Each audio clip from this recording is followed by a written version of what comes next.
Welcome back. In this video, we're going to be studying together Daniel 4, verses 28 to 37. Let's begin by reading the text. All this happened to King Nebuchadnezzar. 12 months later, as the king was walking on the roof of the royal palace of Babylon, he said, "Is not this the great Babylon I have built as a royal residence by my mighty power and for the glory of my majesty?" So when we left the story last, Daniel was telling the king what would happen to him if he did not repent of his pride. Well, we discover that Nebuchadnezzar does in fact not repent of his pride. And so 12 months later, the disaster forecasted in his dream actually befalls him. And perhaps God was gracious enough to give him 12 months to repent, and him having failed to do so, what God had told him would happen does in fact happen to him.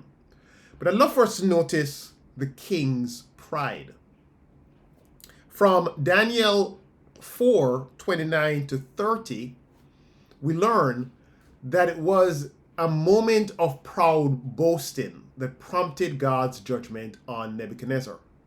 We're told that one evening, Nebuchadnezzar was taking a stroll on the rooftop of his royal palace, and he started boasting in his heart over the city that he built to be the most inspiring city of the world in his day.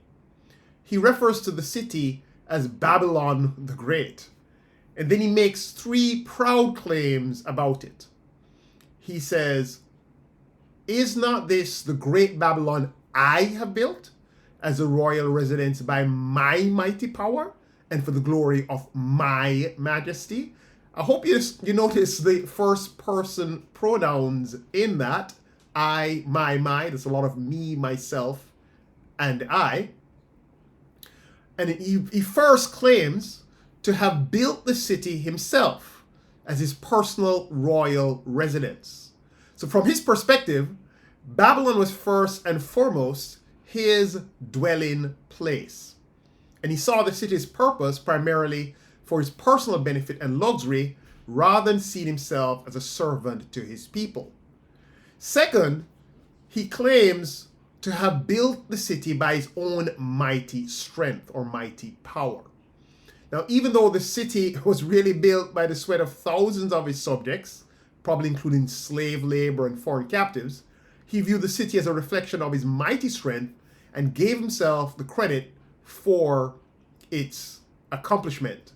Now, when he says the might of my power, my mighty strength, these two words that are used in Daniel 2:37 to talk about that which was given to the king by God are here, placed with a personal pronoun, my, which indicates that the king is treating these as intrinsic to his purpose, to his person, and his office, rather than recognizing them as divine gifts. So say Buster and Walton. So first he says it's, the city was built by his mighty strength. And he says as well that it is for his personal residence. But thirdly, he saw the city's purpose as being for the honor and of his majesty. Now, this was self-centered thinking, to believe that the architectural grandeur of the city was intended for his own personal honor. It would have been an insult to the God of heaven who had given him his kingship and his success. And then he says, it's done for the honor or the glory of my majesty. Now that preposition for exposes a real problem, that of his motivation. Now, as Buster and John Walton say, might, power, and honor can legitimately be called the king's because they had been given to him by God. Look at Daniel 2:37. But the king now insists that all of this had been done to glorify himself. This could be reasonably compared to Genesis 11:4, where the builders of the Tower of Babel, notice that in Hebrew the word Babel is the same as Babylon, have undertaken their project in order to make a name for themselves, presumably rather than making a name for God. So even foreign kings and emperors need to recognize that all their undertakings, foreign or domestic, are pursued for the glory of the God who has given them their role. Now, leaving aside the question of motivation, is it all for Nebuchadnezzar's glory or not, a good case can be made that Nebuchadnezzar's words here in Daniel 4:29-30 about his power and achievement are substantially true. It was in fact Nebuchadnezzar, who was general and crown prince, conducted military operations against a remnant of the Assyrians and who defeated their allies led by Pharaoh Necho at the Battle of Carchemish in 605 BC. And these victories by Nebuchadnezzar allowed Babylon to become an empire that extended through Syria and Palestine all the way to Egypt. And that in turn allowed Babylon's wealth to grow and to be put on public display in the capital city, Babylon. Now, Nebuchadnezzar did not build Babylon as a new city. Indeed, Babylon far preceded the life of Nebuchadnezzar, extended back at least 2 millennia before his birth. But Nebuchadnezzar had restored, enlarged, and magnified the city so that it was indeed a symbol of power and wealth. Babylon was indeed a spectacular architectural achievement, and Nebuchadnezzar was its greatest builder. The city reached its zenith under Nebuchadnezzar during his reign from 605 to 562 BC. And as we said, he restored and enlarged it, making it the largest city seen in the world up to that time. Now, the Euphrates River flowed through the city, with the oldest quarter of the city lying on the east bank of the river. Babylon was a rectangularly shaped city surrounded by a city wall with fortified gates that were named after the various Babylonian deities. And besides the temple of Marduk, the supreme patron god of Babylon, and its accompanying ziggurat, which is a stepped tower, there were 13 other temples dedicated to various gods.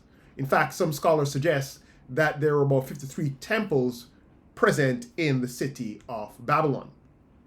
What I'd like to do, if I could, is to see if we could walk through some images to give us an idea of the beauty, the architectural grandeur, the greatness of this city, and to understand perhaps why Nebuchadnezzar could have been inflated in his view of himself, having contributed to the expansion of this city.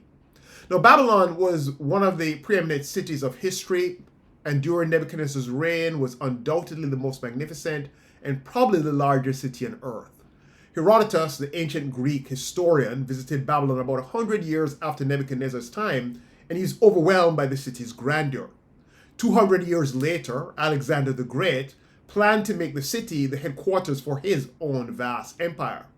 The city contained 2 of the 7 wonders of the ancient world, a 40-foot high double encased walls in which chariots could pass, each 4 miles long with defense towers, and secondly, the lush hanging or terrace gardens that were built for Nebuchadnezzar's Median wife, Amethyst, to remind her of her homeland. We'll come back to the hanging gardens a little later in this video. Now, the city extended over 2,000 acres, making it enormous by ancient standards. Its walls with a moat, its ziggurat and buildings were the marvel of the ancient world, as noted by early Greek historians like Herodotus, which we mentioned earlier. Now, the walls and gates of the city alone made Babylon a wonder to behold. The Euphrates was diverted into multiple canals to provide water for inhabitants, and the city was surrounded by a broad and deep water-filled moat, and then by an intricate system of double walls. The first double wall system encompassed the main city. Its inner wall was 21 feet thick and reinforced with defense towers at 60-foot intervals, while the outer wall was 11 feet in width and also had towers. Later, Nebuchadnezzar added another defensive double wall system, an outer wall 25 feet thick and an inner wall 23 feet thick, east of the Euphrates, that ran the incredible distance of 17 miles and was wide enough at the top for chariots to pass. The height of the walls is not known, but the Ishtar Gate was about 40 feet high, and the walls would have approximated this size to somewhere around 40 feet. Well, if you think about it, a 40-foot wall would have been a formidable barrier for enemy soldiers. Now, there was also a 400-foot long bridge that spanned the Euphrates River, connecting the ancient eastern part of the city to the more recently built western part of the city. And the Esagila complex on the east bank of the Euphrates contained the Temple of Marduk with its associated 7-storied ziggurat Etemenanki. That ziggurat or stepped tower is that building that is bounded by the blue-rimmed walls with a in the center of the image with a blue structure atop the ziggurat. That's Etemenanki. It towered 285 feet into the air. Now, the Esagila complex, or the temple, is to the right of the ziggurat, and that was dedicated to Marduk. And the temple Esagila, the name meant the temple whose top is in heaven. It was a spectacular temple. And if you think about this idea of the temple whose top is in heaven, think of the cosmic tree whose top reached the heaven, which we talked about earlier in the videos on Daniel 4. Now, beside Esagila, the temple, was the ziggurat temple Etemenanki, whose name means the temple of the foundation of heaven and earth. And this was believed to be the tower referred to in the Tower of Babel in Genesis chapter 11 and verse 4.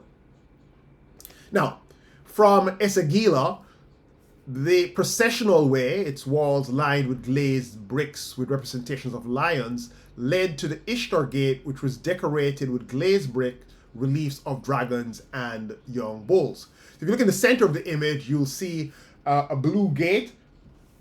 That is the Ishtar Gate, and the processional way would sort of be in front of it. You'll see a structure that leads like a walkway that leads up to those gates. Beside the Ishtar Gate stood 2 immense fortified palaces, and the city itself had 8 gates, the most celebrated of which was the Ishtar Gate, which was a double gate directed to the fertility goddess Ishtar and leading to Marduk's temple and a 300-foot ziggurat Etemenanki. You can see Etemenanki in the top right-hand corner of the image, and you can see the walkway that leads up to that and to Marduk's temple. Now, the 1,000-yard procession way was lined on both sides with enameled brick walls showing 120 lions, which were symbols of Ishtar, as well as there were 575 dragons associated with Marduk and bulls associated with Bel that were arranged in alternate rows. And what you're looking at here is a reconstruction of the procession way. Its walls, you see, are lined with these glazed bricks with representations of lions, which lead up to the Ishtar Gate, which was itself decorated with glazed brick reliefs of dragons and young bulls. Now, even today, we can get some idea of the grandeur of Babylon from some of Babylon's ruins, which remain and are magnificent. Here you're looking at the remains of the Ishtar Gate, reconstructed from fragments, and it stands at the Pergamon Museum in Berlin. Now, the Ishtar Gate was colossal. And if you look at the human figure to the bottom right of this image, it gives you an idea of just how it towered above any human beings. It was about 47 feet high and 100 feet wide. It was a multicolored gem that provided one of the entrances into the city. The gate and walls were painted in bright blues and gold and decorated with a flower design. It featured 557 animals in bright colors against a glazed blue background. Now, the impressive beauty of the great Babylon built by Nebuchadnezzar can be seen in the glazed brickwork lions that lined the processional way outside Ishtar Gate. I mean, just look at that. Just consider the level of artistry that went into creating these panels. Here's another image of one of the lions or representations of lions that covered the processional way. The processional way was covered with lions, but the gate, the Ishtar Gate itself, was covered with mythological dragons, which were associated with Marduk, and also with ancient but now extinct wild cattle called aurochs, which were associated, some believe, with the storm god Hadad, others with Bel. Well, magnificent architecture was everywhere. I think you get the picture. And in fact, Berosus, from about, say, 270 BC, was the first writer to mention the so-called Hanging Gardens of Babylon, which came to be associated with Nebuchadnezzar. It's one of the seven wonders of the ancient world, and Berosus claimed that Nebuchadnezzar was responsible for creating these gardens to please his queen of Median descent, who left the mountains of Media for the alluvial plains of Babylonia. And Nebuchadnezzar, in effect, built a lush green mountain in the city to remind his wife of her homeland. So these were elevated gardens, high enough to be seen beyond the city walls, boasting many kinds of plants and palm trees, and ingenious hoists had been contrived by which to raise water to the high terraces from the Euphrates River. Now, whilst we don't actually have any archaeological evidence of the Hanging Gardens of Babylon, if it in fact was constructed in Babylon, it would have been during Nebuchadnezzar's time at the height of the city's splendor. The city, in fact, was eventually captured by Cyrus the Persian in 539 BC, and 200 years later, Alexander the Great planned to make it the capital or headquarters of his empire. Now, this is a city that Nebuchadnezzar gazed upon from the roof of his palace, and seeing its grandeur, became filled with pride in his heart. In fact, most of the bricks taken out of Babylon in archaeological excavations bear the name and insignia of Nebuchadnezzar. He was intent to stamp his name, his reign, his power on any symbols of the construction of Babylon. In fact, there are inscriptions that demonstrate that the historical Nebuchadnezzar did in fact have this propensity to claim for himself that he was the one who built the city, and this would accord with the pride that we see represented in the biblical record. For instance, there's one inscription where he says, the fortifications of Esagila, that's the temple of Marduk, and Babylon, I strengthened and established the name of my reign forever. Now, there are in fact ample examples of Nebuchadnezzar's boasts about building Babylon that occur in the royal inscriptions. And I won't take the time to read all of those, but I'll put a couple of them up on the screen, and if you want, you could stop the video and read them. But when you read these, you see there's a lot of I, first person, singular pronouns in the text. And these are boasts about building Babylon. And in fact, there is also a cuneiform tablet that's excavated from Babylon known as the East India House inscription. And in it, we find Nebuchadnezzar making a lot of boasts and claims about the work that he does in building the city of Babylon. And in this inscription, which I'll put up here on the screen, you can read at your own leisure if you want to stop the video. He claims how he built one of the palaces, the northern palace in Babylon. And there is also another inscription where he speaks about building this wall that is beside the northern palace. The point is that the historic Nebuchadnezzar seemed to have had the type of proud sense of his own accomplishment in building the city of Babylon, and this accords with the biblical record. Well, because of this pride, we're told that God humbles him. We read in verse 31, even as these words of pride were on his lips, a voice came from heaven. This is what is decreed for you, King Nebuchadnezzar. Your royal authority has been taken from you. You'll be driven away from people and will live with the wild animals. You will eat grass like the ox.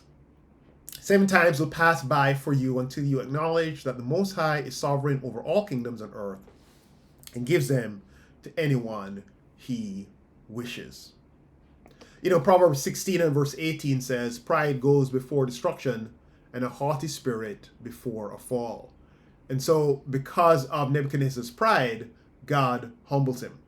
We're told that his royal authority is taken away from him.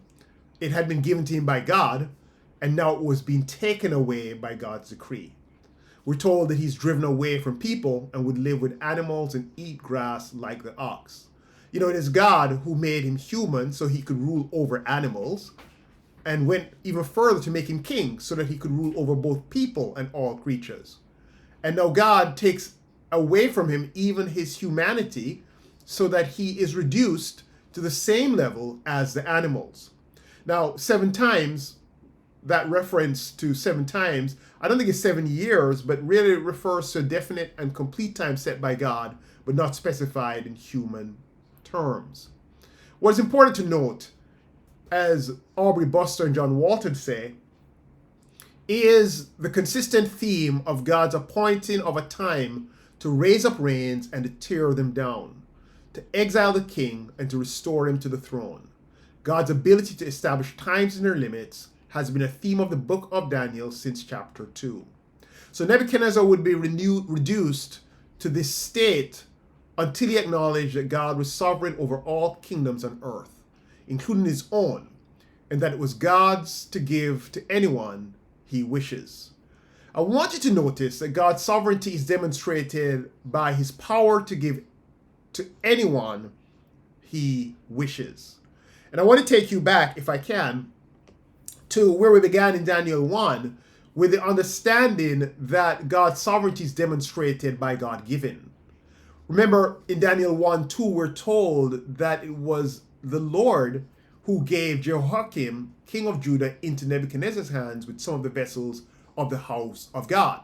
So Nebuchadnezzar was not king over Jehoiakim. He was not victorious over him because of his power, but because God, who was sovereign, gave Jehoiakim into Nebuchadnezzar's hand. And we're also told that God gave Daniel favor and compassion in the sight of the chief of the eunuchs. So even the officials who seem to have control over Daniel and what he's able to eat, God is giving Daniel favor and compassion in their sight. God's in control of them. And then finally, we're told that God gave to Daniel and his 3 friends learning, skill in all literature and wisdom, and Daniel understanding in all visions and dreams. The point is that by all this giving, God is demonstrating that he's the one who's sovereign. He is the one that is control. Well, this theme continues in Daniel chapter 2, where Daniel, when he's given the revelation of the king's dream, says, "Praise be to the name of God forever and ever. Wisdom and power are his. He changes times and seasons. He deposes kings and raises up others. He gives wisdom to the wise and knowledge to the discerning." So God's sovereignty is seen in Daniel 2, in God's giving of wisdom and power. God, we're told, raises up and deposes kings and determines their times and seasons, as demonstrated in Nebuchadnezzar's dreams of the rise and fall of human kingdoms, and as we see in chapter 4, as God does with Nebuchadnezzar himself. And God gives wisdom to Daniel. And then in verse 37 to 38, Daniel tells Nebuchadnezzar about his dream in chapter 2. He says, "Your Majesty, you are the King of Kings, the God of heaven has given," notice that word, "you dominion and power and might and glory. In your hands he has placed all mankind and the beasts of the field and the birds in the sky. Wherever they live, he has made you ruler over them all. You are that head of gold." So God's sovereignty is specifically seen in his giving Nebuchadnezzar the dominion, power, and might and glory that he has as king of Babylon and over humans and animals. God is the one who made him ruler over them all. And this is what Nebuchadnezzar fails to acknowledge: God's sovereignty over him and his kingdom. and over all the kingdoms of men. Well, we come back to Daniel 4 and verse 33, and we read that immediately what had been said about Nebuchadnezzar was fulfilled. He was driven away from people and ate grass like the ox. His body was drenched with the dew of heaven until his hair grew like the feathers of an eagle, and his nails like the claws of a bird. Now, many have tried to diagnose Nebuchadnezzar's illness in order to put a modern medical label on it. You've heard the term lycanthropy or zoanthropy, someone who thinks they are an animal, but one of the more common diagnoses is boanthropy, the condition of thinking and acting like an ox or cow. Well, as Tremper Longman points out, doing such a diagnosis is extremely speculative and unnecessary. Whether or not we can successfully name the mental disorder, the purpose is clear. This proud king was reduced to being like an animal in order to remember that he's not divine, but he is just human.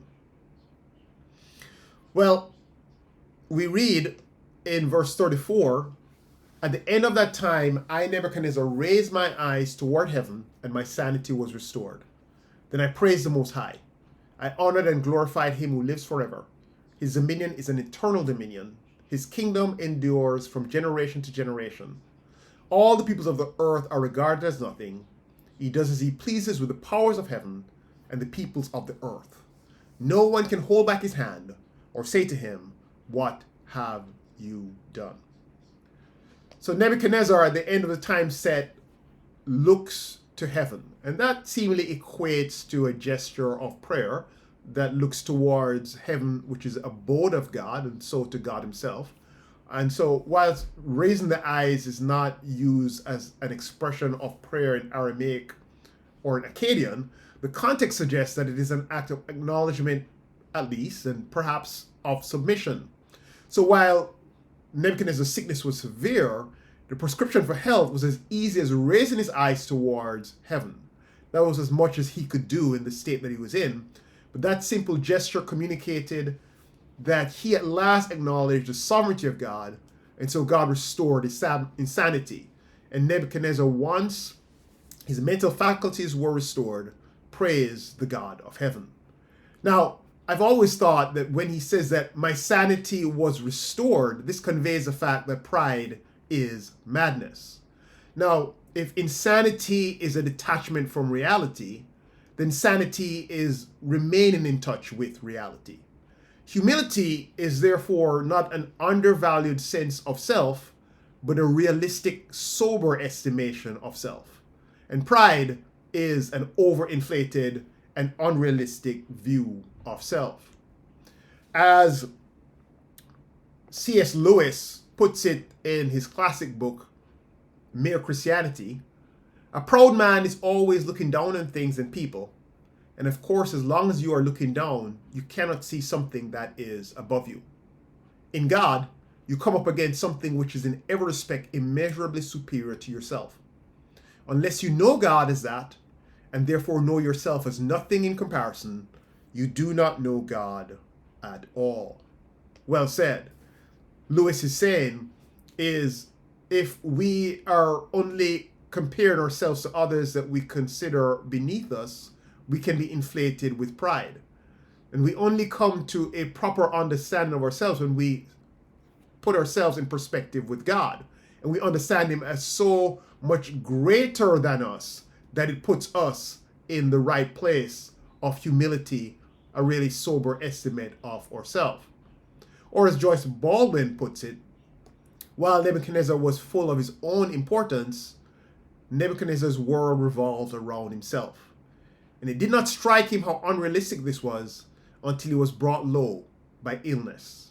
Sanity begins with a realistic self-appraisal.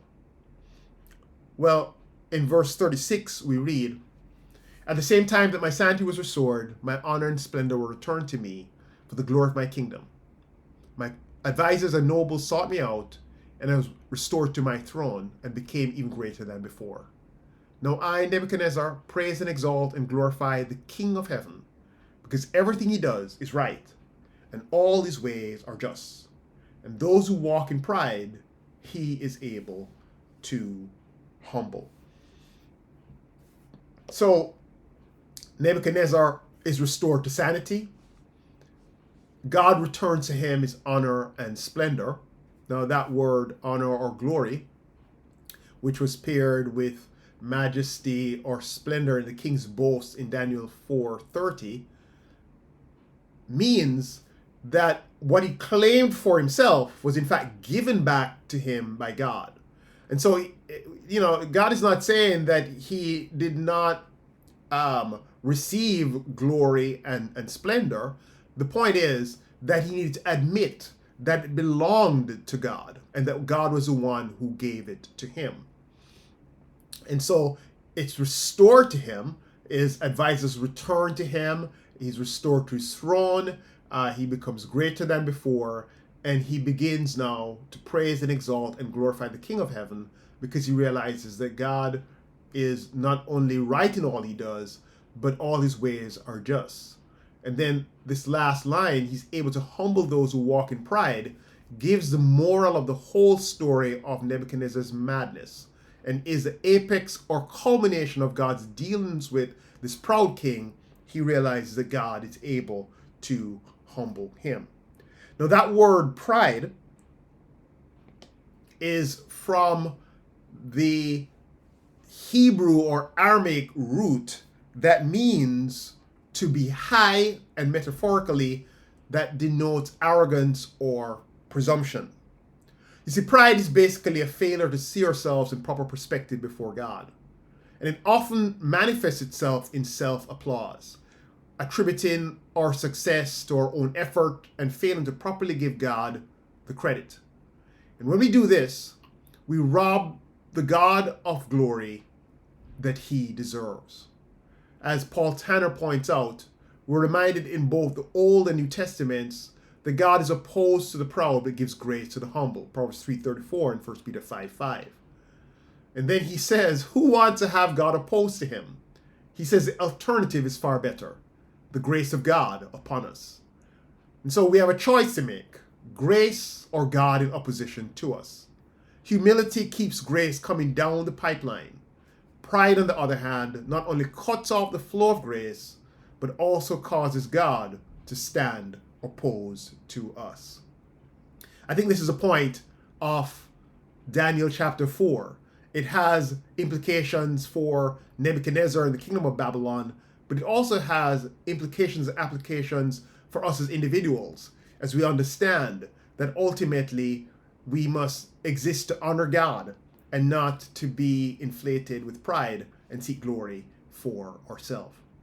Well, in our next video, we'll study or begin to study Daniel chapter 5, and we will examine what happens between Daniel and another king and how God has to humble him and bring him as well to the reality as to who is sovereign.